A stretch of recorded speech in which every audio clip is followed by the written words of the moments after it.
an historic southern plantation.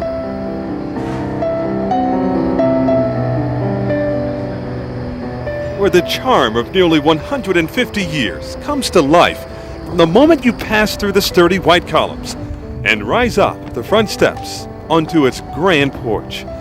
Inside this elegant house-turned-restaurant awaits a top-notch dining experience. But some say there's much more than just good food.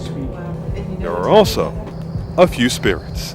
We've got something here that I cannot explain in my terms, and so we must have something here. Owner Bill Dunaway says Marietta's 1848 house is haunted.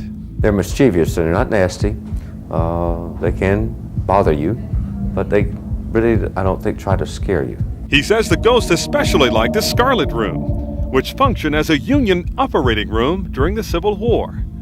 Now many on his staff hear noises from inside the closet.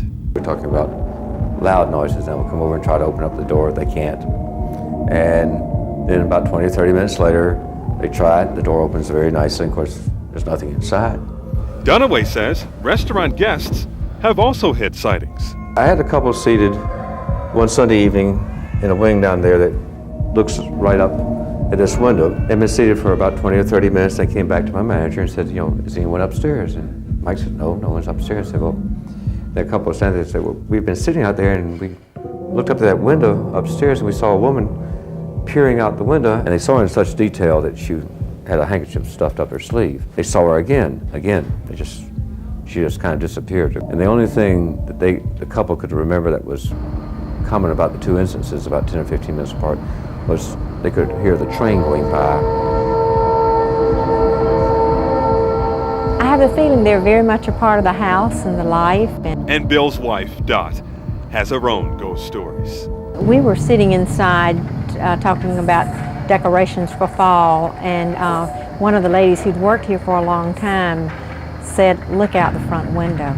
And the rocking chairs were just rocking very methodically, very forcefully. No breeze, nothing. Nobody was in the chairs. And the lady said, no, they'll stop in a minute, and they did. And a few weeks later, Dot's friend saw something else. She had just watched the flowers jump off the sideboard onto the floor, and nobody was in the room. And I realized that we obviously had some help, or one of the spirits didn't like my flower arrangement. I was leading a party of 4 into this room, and we walked in the door.